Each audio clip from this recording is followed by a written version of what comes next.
അല്ല, 1971 ബംഗ്ലാദേശ് വിമോചനത്തിൽ ഭാരതത്തിന് യാതൊരു പങ്കുമില്ല എന്നാണോ നമ്മൾ മനസ്സിലാക്കേണ്ടത്? ചരിത്രം അങ്ങനെയല്ലല്ലോ രേഖപ്പെടുത്തിയിരിക്കുന്നത്. അബ്ദുള്ള, ആണോ? 1971 ഇന്ത്യയുടെ ഇന്ത്യ മുൻകൈയെടുത്ത് അന്ന് ഇന്ദിരാഗാന്ധി പിടിച്ചു നിൽക്കാൻ വേണ്ടി, അതായത് ഇന്ത്യൻ രാഷ്ട്രീയത്തിൽ അവർക്ക് തിരിച്ചു വരാൻ വേണ്ടി അവർ ചെയ്തതായ ഒരു ചതിപ്രയോഗമാണ് യഥാർത്ഥത്തിൽ ബംഗ്ലാദേശ്.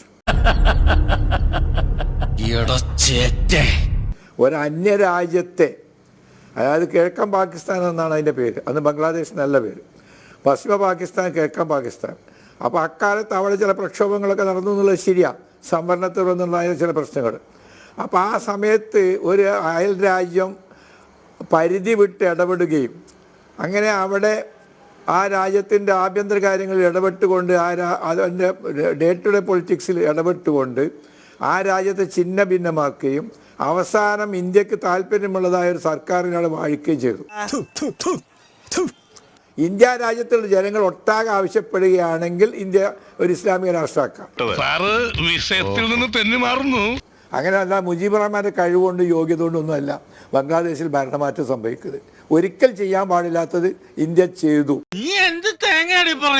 എനിക്കൊന്നും മനസ്സിലാവുന്നില്ല. പാകിസ്ഥാനുമായി ഒരു ക്ലാഷ് ഉണ്ടാക്കി കഴിഞ്ഞാൽ അധികാരത്തിൽ വരാൻ പോകുന്നത് നിലവിലുള്ള ഭരണകൂടം തന്നെ ആയിരിക്കും. ഇത്തരത്തിലുള്ള ഇന്ത്യയിലെ ഗിമ്മിക്കുകളിലൂടെ ഉണ്ടാക്കിയെടുത്ത ഒരു ബന്ധമാണ്. അതുകൊണ്ട് ഇന്ത്യ ചെയ്തതായ ഒട്ടും അംഗീകരിക്കാൻ കഴിയാത്തതായ അവിഹിതമായ ഒരു ഇടപെടലിന്റെ ഫലമായിട്ടാണ് ബംഗ്ലാദേശ് ഉണ്ടായത്. എന്തോന്നാടോ ഇത്? എവിടെ നിന്ന് കിട്ടിയോടോ ഈ ഉണ്ടാക്കണേ? ഒരെണ്ണം കൊടുക്കട്ടെ സാറേ.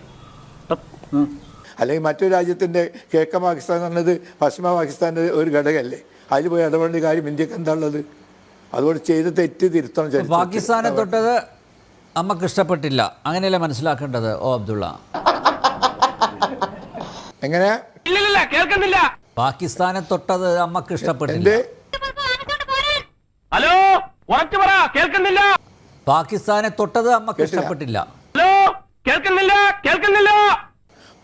അല്ല, ഞാനങ്ങനല്ല, വാക്കുകളിൽ നിന്ന് ഞാൻ മനസ്സിലാക്കില്ല. പാകിസ്ഥാൻ തന്നെ ഇഷ്ടപ്പെട്ടില്ല. പ്രവാചകന്റെ കാലത്ത് മക്കയിൽ മർദ്ദനം അനുഭവിക്കുന്ന വിഭാഗം അബസീനിയ എത്യോപ്യയിലേക്ക് ഹിജ്റ പോയി. അവിടെ ഇസ്ലാമിക ഭരണം ഉണ്ടാക്കാൻ പറഞ്ഞില്ലല്ലോ. അവരവിടുത്തെ നിയമങ്ങൾക്കനുസരിച്ച് ജീവിക്കല്ലേ ചെയ്തത്. അപ്പോൾ പാകിസ്ഥാൻ തെറ്റാ. പാകിസ്ഥാൻ എന്ന് പറഞ്ഞ രാജ്യം ഉണ്ടാക്കാൻ പാടുണ്ടായിരുന്നില്ല. അതോടൊപ്പം തന്നെ ബംഗ്ലാദേശ് എന്ന് പറഞ്ഞ രാജ്യം ഉണ്ടാക്കാൻ പാടുന്നില്ല. ആരിഫ് ഹുസൈൻ, നിങ്ങളെ മുമ്പിൽ ആദ്യം ഇങ്ങനെ മിതവാദത്തിലൂടെ ഇങ്ങനെ പതുക്കെ പോയി ഇപ്പോ അബ്ദുള്ളയിലെ തീവ്രവാദി പൊടുന്നനെ അങ്ങ് ചാടിയിരിക്കുകയാണ്. ഇവിടെ പറഞ്ഞ കാര്യം കേൾക്കുമ്പോൾ സത്യത്തിൽ ചിരിക്കണോ കരയണോന്ന് അറിയില്ല. അതാണ് സത്യാവസ്ഥ. കാരണം എന്താണോ മൗദൂദി പറഞ്ഞത്, ആ പറഞ്ഞ സംഗതികളെ അതേപോലെ തന്നെയാണ്. കരഞ്ഞോ? ആ ശരി, ഇത് കഴിഞ്ഞിട്ട് നിങ്ങൾക്ക് കരയാം. ആദ്യം ഞാൻ കരയട്ടെ. അപ്പൊ പറഞ്ഞു വന്നത് ഇതാണ്. അതായത് എന്താണോ മൗദൂദി പറഞ്ഞത് അത് അതേപോലെ ഇവിടെ പറയട്ടെന്നേ.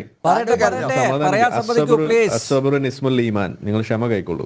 ഓക്കെ, യെസ്, അറബിയൊക്കെ ഇവിടെ ഉണ്ട്. അപ്പൊ ഞാൻ പറഞ്ഞോ, സമാധാനായിട്ടിരിക്കൂ. ചിരിച്ചിട്ടേ ഉള്ളൂ.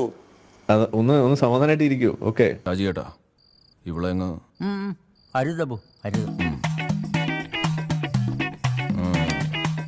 അനാവശ്യമായിട്ട് ശബ്ദം ഉണ്ടാക്കുന്നത് കഴുതുകളുടെ ശബ്ദമാണ് ഖുറാനിൽ എഴുതിയിരിക്കുന്നത്. അതെന്നെ കൊണ്ട് വായിപ്പിക്കരുത്. ഓക്കെ, അപ്പൊ ഞാൻ പറയട്ടെ. അതായത് ഇവിടെ പറയുന്നത് എന്താണ്? ഞാൻ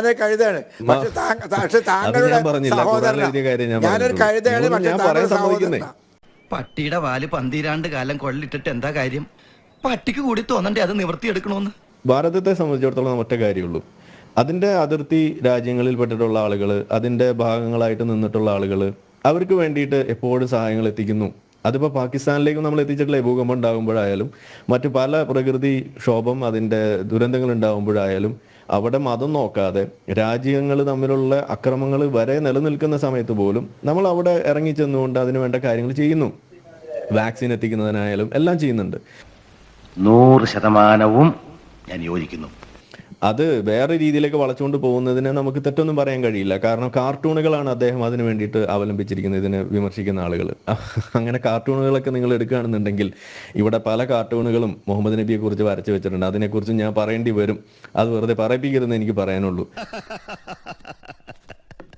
ഇപ്പോ നിങ്ങൾ ഈ പാകിസ്ഥാനുമായിട്ട് പോകുമ്പോൾ അതൊരു ലെസർ ഗോളാണ്.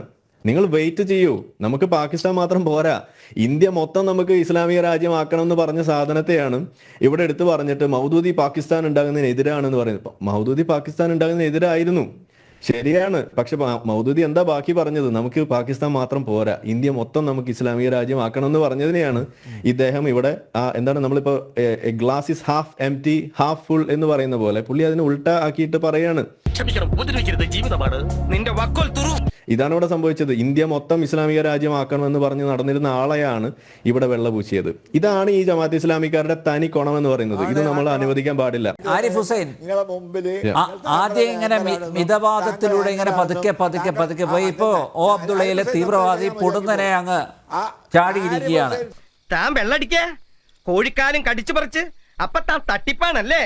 അതായത് തങ്ങൾക്ക് അനുകൂലമല്ലാത്ത സാഹചര്യങ്ങളിൽ മതേതരവാദിയാകും, ജനാധിപത്യവാദിയും, വസ്ത്ര സ്വാതന്ത്ര്യത്തിന് വേണ്ടിയിട്ട് നിലകൊള്ളും, അഭിപ്രായ സ്വാതന്ത്ര്യത്തിന് വേണ്ടി നിലകൊള്ളും, എല്ലാം അവിടെ നിലകൊള്ളും. അതേസമയം തങ്ങൾക്ക് ഭൂരിപക്ഷമുള്ള സ്ഥലത്തെത്തിയാൽ അവിടെ പിന്നെ ജനാധിപത്യം വേണ്ട, അവിടെ പിന്നെ മതേതരത്വം വേണ്ട, അവിടെ പിന്നെ വസ്ത്ര സ്വാതന്ത്ര്യം വേണ്ട, അവിടെ ഇസ്ലാമിക നിയമം മതി, അവിടെ അഭിപ്രായ സ്വാതന്ത്ര്യം വേണ്ട, അവിടെ അഭിപ്രായ സ്വാതന്ത്ര്യത്തിന് പകരം ഇസ്ലാമിക നിയമം മതി, നിങ്ങൾക്ക് മതം വിട്ടവനെ കൊല്ലാം എന്നുള്ളതടക്കമുള്ള നിയമങ്ങൾ തുടരും. ഇവിടെ നമ്മളിവിടെ ഒരു കാര്യം ഇവിടെ നമ്മൾ കണ്ടു. അതായത് നമ്മളുടെ പുതിയ വയനാട്ടിൽ നിങ്ങളൊന്നും മിണ്ടാതിരിക്കുന്നത് പ്രിയപ്പെട്ട O Abdulla, zero Abdulla, please നിങ്ങളൊന്ന് സമാധാനമായിട്ട് ഒന്ന് കേൾക്കുക. ഇടകളെ പോലെ ശബ്ദം ഇവന്മാരൊന്നും ജീവിതകാലത്ത് നന്നാവില്ല. ഒന്ന്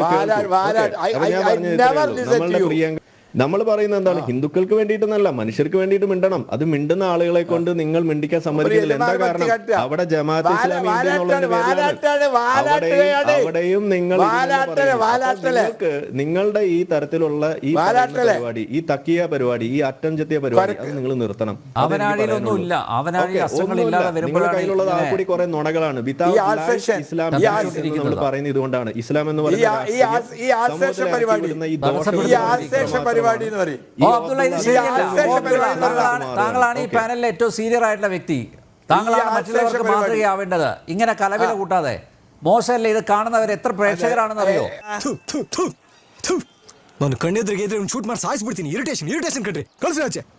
ഒരു മര്യാദ കാണിക്കുക, അല്പമെങ്കിലും മര്യാദ കാണിക്ക്. ഇടപെട്ടു എന്ന് പറഞ്ഞ് ഇങ്ങനെയാണോ പ്രതികരിക്കേണ്ടത്? താങ്കളോട് മര്യാദ കാട്ടൂല. താങ്കൾ ആങ്കറാണ്.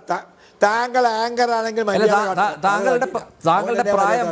താങ്കളുടെ പ്രായം വെച്ചാണ് ഞാൻ ആ ബഹുമാനവും ആദരവും തരുന്നത്. അല്ലെങ്കിൽ ഞാൻ പണ്ടേ ഇറക്കി വിട്ടിട്ടുണ്ടാവുമായിരുന്നു. പ്ലീസ് ദയവ് ചെയ്ത് സഹകരിക്കുക, ഇങ്ങനെ ബഹളം വെക്കാതെ. നിനക്ക് എങ്ങനെ സാധിക്കുന്നു? എനിക്ക് ഒരൊത്തും പിടിയും കിട്ടുന്നില്ല നിന്റെ കാര്യം. ഇത് കാണുന്ന നിരവധി പ്രേക്ഷകരുണ്ട്. അതുകൊണ്ട് ദയവ് ചെയ്ത് സഹകരിക്കുക. ഓ അബ്ദുള്ള, സഹകരിക്കുക പ്ലീസ്. വരാം ഇടവേളയ്ക്ക് ശേഷം.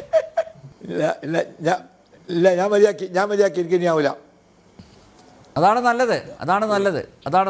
ഓ അബ്ദുള്ളക്ക് പോകാം. ഒരു കുഴപ്പമില്ല, സന്തോഷമുള്ളൂ മക്കളെ, സന്തോഷായി. ഞാൻ പോകുന്നു. ബൈ.